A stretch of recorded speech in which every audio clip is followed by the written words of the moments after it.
Explain myself. Louisiana shit. Murder on the beat.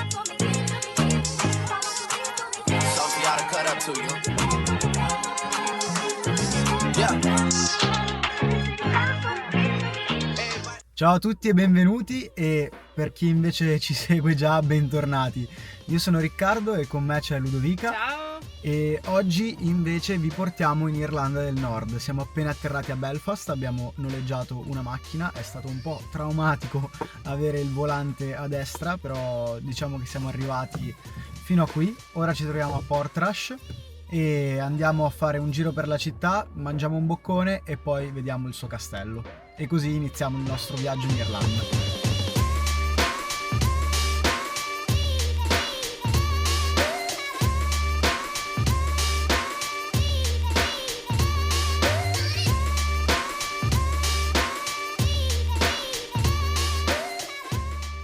Abbiamo trovato questo posto che si chiama in questo modo, Shakers, a Portrush, che fa questo spettacolare fish and chips fatto in casa. E non hanno neanche tavolini dentro, però è perfetto perché è proprio dietro l'angolo e qui davanti c'è la spiaggia con tutte queste belle panchine per venirselo a mangiare guardando il mare. Ragazzi, io vi volevo far notare quanto è grosso questo pezzo di fish and chips.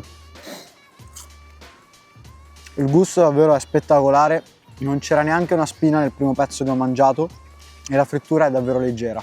Ci siamo spostati alla White Beach di Portrush, che è una decina di minuti di auto più staccata rispetto alla città dove siamo stati adesso, perché ci sono queste grotte alle mie spalle dove si può entrare quando c'è bassa marea.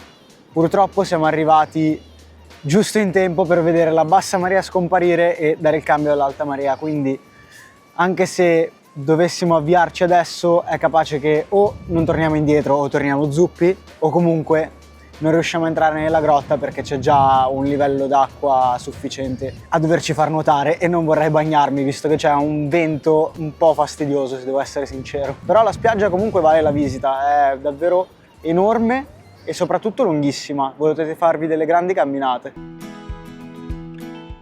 Adesso invece ci stiamo recando al castello di Dunluce. Questo castello è stato costruito nel 1500 per poi essere gradualmente abbandonato a partire dal 1600 in poi, perché la cucina era completamente crollata all'interno dell'oceano, visto che il castello stesso è stato costruito su questa cliff, su questa scogliera. Ovviamente il castello è rimasto avvolto da tantissime leggende che hanno tra l'altro ispirato anche i creatori di Game of Thrones per le loro location. Al di sotto del castello, nella scogliera sottostante, si trova una grotta naturale che ovviamente non poteva che essere associata a delle sirene.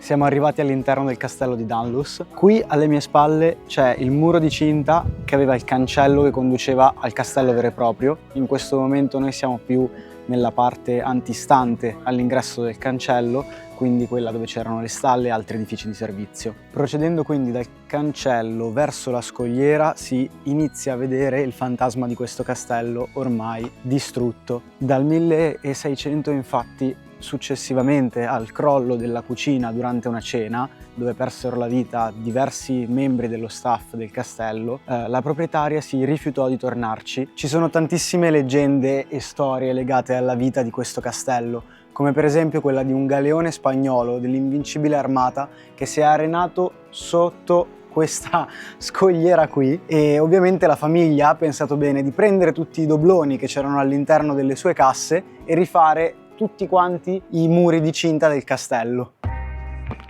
Ci siamo spostati da Dunluce Castle a The Dark Edges, che è un viale contornato da faggi, molto suggestivo, utilizzato anche dalla serie Il Trono di Spade e che è stato costruito su volontà degli Stewart per impressionare i loro ospiti quando entravano nella dimora. Onesta recensione di The Dark Edges, venite al tramonto, nel senso che quando c'è troppo sole perde un po' il suo fascino, quindi probabilmente al tramonto ha più giochi di luce e potrebbe essere più suggestivo.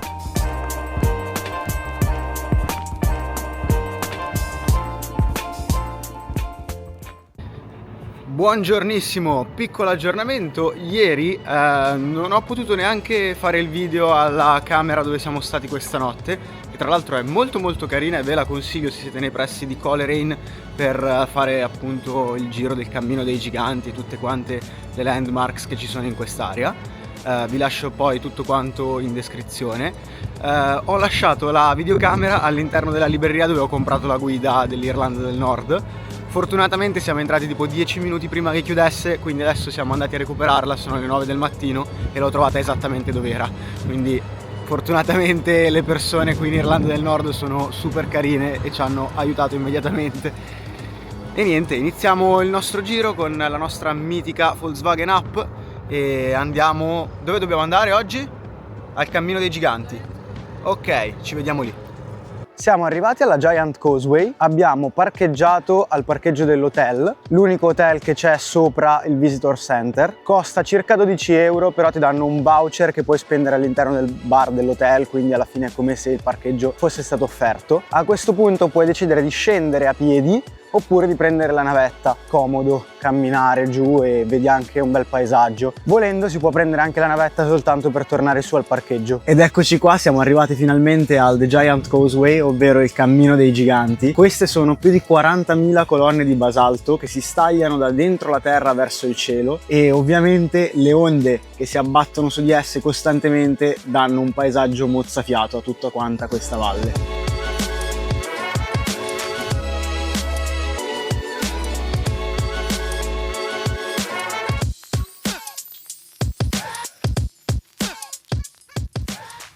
Ci siamo fermati di nuovo a Ballintoy Harbour, che è questo porticciolo sulla Causeway Road tra il Sentiero dei Giganti dove siamo appena stati e Carrick-a-Rede, che è praticamente questo ponticello di corda che è stato tirato su dai pescatori quando usavano pescare salmoni che risalivano la corrente dall'altro lato di questo picco di costa. Adesso noi stiamo andando da quel lato e ci siamo fermati per un boccone guardando il porticciolo. Siamo arrivati a Carrick-a-Rede e adesso stiamo facendo i 20 minuti a piedi che ci separano dal parcheggio al vero e proprio ponte. Non c'è altro modo di farli se non camminando. Contate che anche se oggi è una gran bella giornata per gli standard irlandesi, c'è davvero un vento atomico, è davvero una roba fastidiosissima e infatti mi sono coperto il più possibile, non per il freddo quanto appunto per il vento. Comunque per il resto il ponte è aperto anche con così tanto vento, non abbiamo dovuto fare biglietti prima, siamo arrivati direttamente qui, li abbiamo presi, quindi per ora tutto bene. Ed eccoci arrivati al ponte di Carrick-a-Rede. È un'esperienza sicuramente strana sobbalzarci sopra in questo momento col vento che ti spinge di qua e di là, però è davvero bellissimo, il paesaggio è qualcosa di mozzafiato. Ci sono i colori del mare che cambiano in base alle onde che sbattono sopra la costa.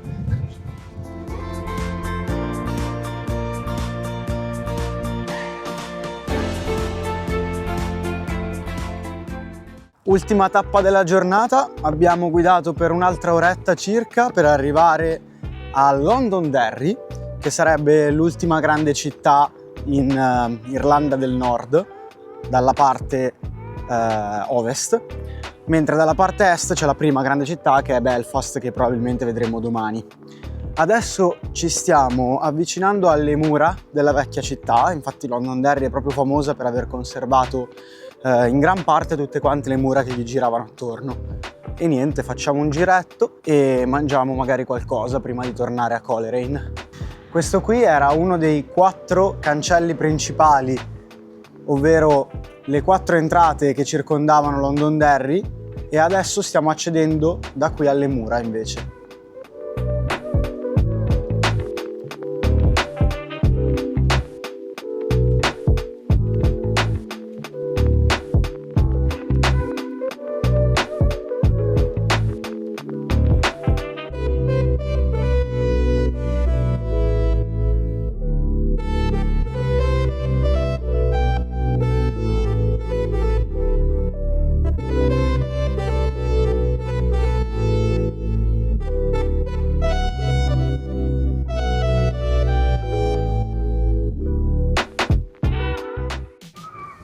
Buongiorno e benvenuti a Ratlin Island. Oggi ci siamo svegliati presto e siamo andati a Ballycastle, dove c'è il porto che dà la possibilità, grazie al traghetto, di raggiungere l'isola di Ratlin Island. Quest'isola è molto importante per tutta quanta l'Irlanda del Nord perché è il santuario di un uccello che si chiama puffin, che è molto carino, ha i colori che sono davvero simili a quelli di un pinguino, però ovviamente non appartiene alla stessa famiglia. Infatti questo qui è capace di volare raggiungendo gli 88 km/h, che è una cosa impressionante per la sua stazza, è grosso più o meno così. Adesso abbiamo fatto una veloce colazioncina, abbiamo preso il traghetto, siamo arrivati sull'isola e non ci resta che prendere il bus che ci darà uno strappo per le 4 miglia che ci sono dal centro di Ratlin Island, che sono circa una ventina di case, è molto piccolo, fino al santuario dei puffin. Stiamo entrando adesso al santuario dei puffin, stiamo scendendo dal centro visitatori dove il bus ci ha appena lasciato. È una strada di circa 20 minuti col bus. Se la volete fare a piedi vi consiglio di armarvi di pazienza e delle scarpe comode perché ci vogliono almeno 2 ore. E adesso noi stiamo scendendo, ci sono 177 scalini che ci porteranno sia al centro dove si vedono, grazie a dei binocoli che ti mettono a disposizione, dei cannocchiali e così via, tutte quante le specie di volatili che ci sono, tra cui i puffin, sia questo faro che è stato costruito al contrario. Quindi adesso andiamo a vedere. Mentre scenderete le scale, questa qui è la vista che avrete davanti e vi farà compagnia per tutto quanto il percorso ed è qualcosa di spettacolare. Il personale che c'è alla prima stazione è gentilissimo, ti fa vedere con i loro binocoli prima di tutto la specie che vuoi vedere, in questo caso i puffin, e poi ti dà in prestito questi binocoli che puoi usare per quanto tempo vuoi per cercarli poi da solo. Ok, non so quanto si vede in questo momento, questa qui è la luce del faro, quella che di solito ruota, e siamo al piano 0 di tutto quanto il faro, quindi normalmente ci si aspetta di trovarla sul tetto e invece qui, come potete vedere, ci sono tutta una rampa di scale che continuano a salire verso l'ultimo piano, quindi è per questo che si chiama faro al contrario. Abbiamo finito il giro col traghetto e siamo tornati a Ballycastle. Qui siamo al porto e c'è questo store di fish and chips, anche questo super locale, pescato ogni giorno eccetera, e abbiamo deciso di prendere uno spuntino al volo prima di dirigerci in un altro paio di tappe che volevamo visitare, che sono nella zona, più o meno a una mezz'oretta in macchina. Ho ordinato delle onion rings fatte da loro, quindi adesso aspettiamo l'ordine e ci rimettiamo in marcia. Buoni. E adesso è il momento di rimettersi in marcia, andiamo a Cashendal. Abbiamo fatto un piccolo detour verso Cashendal e adesso siamo arrivati in questa chiesa che è completamente diroccata e abbandonata, così come il cimitero che gli sta attorno, e si chiama Chiesa di Lyde e penso che sia una delle destinazioni più spettrali che abbia mai visto. Cioè siamo completamente in mezzo al niente, non c'è nessuno, parcheggio enorme, soltanto noi come macchina, e questo è il posto. Cioè non so se rende l'idea in video, però davvero creepy. Cioè tutte queste lapidi diroccate, la chiesa completamente diroccata, i corvi. Torneranno i nostri eroi? Lo scopriremo.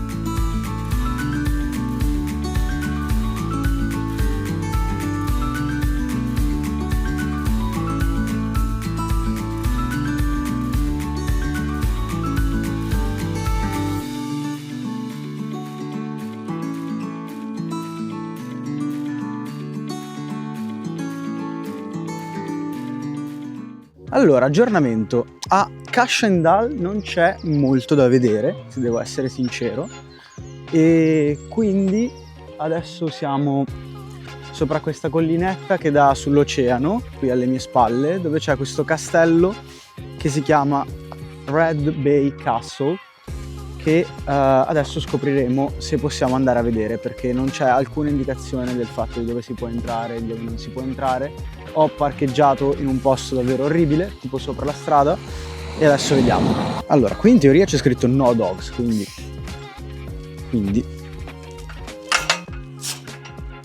si può entrare.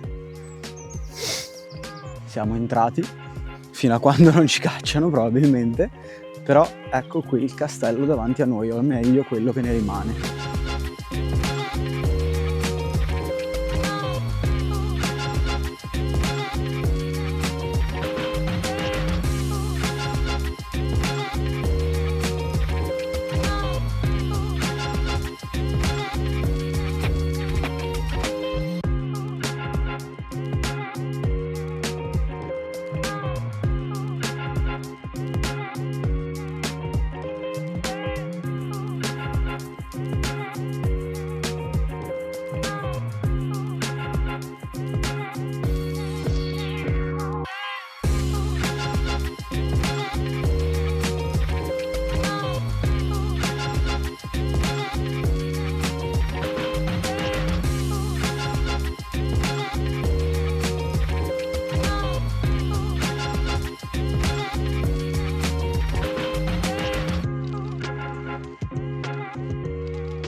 Ultima tappa di oggi è il Glenariff Forest Park nei pressi di Cushendall, e è un parco naturale con questa bellissima foresta.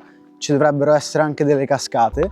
Noi siamo arrivati un'ora prima che chiudesse, non abbiamo trovato assolutamente nessuno, però comunque si può ancora tranquillamente esplorare e andare in giro per i suoi sentieri. Ovviamente la luce inizia a diventare poca, quindi adesso ci muoviamo, cerchiamo almeno di vedere una delle cascate e poi torniamo a casa. Siamo arrivati alla prima cascata del sentiero. Purtroppo non credo che avremo il tempo di proseguire e penso che dovremmo tornare su, perché adesso inizia a farsi davvero abbastanza buio e il parcheggio penso che chiuderà tra meno di un'ora, quindi in base a quanto siamo scesi forse è meglio iniziare a salire. Raga, quando ho detto che c'eravamo soltanto noi non scherzavo, questo qui è il parcheggio, l'unica auto che c'è la nostra. Adesso ci incamminiamo e torniamo a Coleraine, dove passeremo l'ultima notte in questa parte di Irlanda del Nord, e domani ci sposteremo per l'ultimo giorno a Belfast, dove passeremo anche lì l'ultima notte e poi torneremo a casa.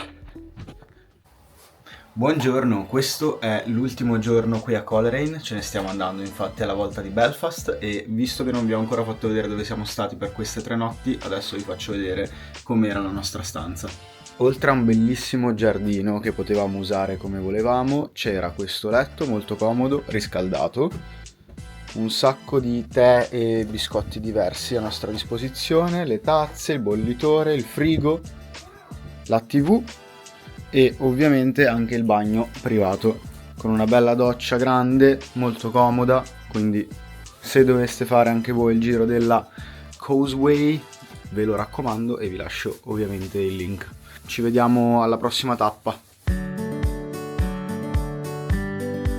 Siamo arrivati alla prima tappa di oggi, che è il Mussenden Temple, che è questo tempio, se così vogliamo chiamarlo, costruito nel 1785 da un arcivescovo, Frederick Harvey, che era ossessionato dalla cultura e dall'arte italiana e voleva costruire questa bellissima biblioteca. Infatti chiamarlo tempio è sbagliato in un certo senso, perché di fatto era proprio una biblioteca, costruita in un modo che assicurasse che sia dall'umidità sia dal fuoco i libri che erano contenuti all'interno erano sempre protetti. Infatti c'erano una serie di camere sotterranee per evitare che si andassero a rovinare col tempo. Successivamente è stata restaurata negli anni 90 almeno la parte che dava sull'oceano, perché qui siamo su una scogliera a 40 metri a picco sull'Atlantico. Di conseguenza l'erosione della stessa scogliera stava facendo sì che il tempio venisse giù. L'hanno messo a posto come potevano, però sempre preservandone l'aspetto originale.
Siamo arrivati a Belfast e queste due gru gialle alle mie spalle sono Samsone e Golia e sono le due gru della stessa casa che ha costruito il Titanic. Queste non c'erano ovviamente all'epoca del Titanic, quindi nel 1912, sono state costruite molto dopo per stare al passo con le navi che diventavano sempre più grandi. Questa qui alle mie spalle, che adesso andremo a visitare, è la SS Nomadic. Doveva essere la sorella minore del Titanic, una nave come un taxi di lusso che serviva per trasportare i passeggeri dalla costa fino a dove il Titanic era ancorato al largo. È stata costruita nello stesso cantiere navale, l'Harland & Wolff, dove è stato costruito il Titanic, e al suo interno è presente ancora tutto quanto lo stile originale che era anche contenuto all'interno del Titanic. Questa scalinata qua dà un po' le vibes della grande scalinata che si vede sempre quando si pensa al Titanic comunque. E non è un caso, visto che sono state costruite nello stesso identico cantiere navale dagli stessi armatori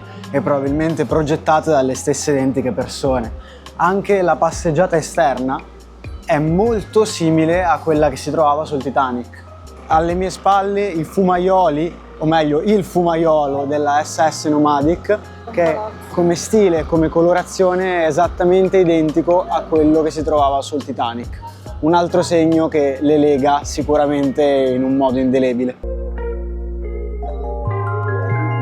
Buonasera, siamo arrivati a Belfast in questo locale che si chiama Yardbird.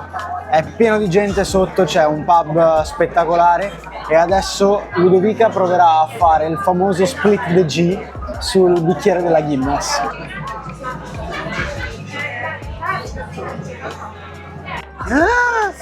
Quasi! No dai, c'è! Di pochissimo, di mezzo millimetro. Siamo arrivati all'Airbnb dove passeremo l'ultima notte, o meglio quello che ne resta, perché ci dovremo svegliare davvero presto per prendere il volo delle 6:20 per Milano, qui a Belfast, in questa struttura Airbnb gestita da un ragazzo davvero super carino. Ci ha lasciato il secondo piano della casa tutta quanta per noi. Qui c'è questo ambiente dove ci sono un po' di cosette da mangiare per fare colazione, il bagno dove Ludovica al momento si sta facendo una doccia, quindi eviterei di entrare, però è molto molto bello. E poi in fondo al corridoio c'è la nostra stanza. Siamo arrivati anche alla fine di questa avventura, quindi vi ringrazio di cuore per essere rimasti con me fino alla fine del video. Se sapete di qualcuno che potrebbe essere interessato a fare un bel viaggio in Irlanda del Nord, non dimenticate di condividergli questo video, così potreste aiutarlo a pianificare la prossima avventura. E vi ringrazio se avrete voglia di iscrivervi per non perdervi nessun contenuto. Quindi vi saluto e al prossimo viaggio, ragazzi!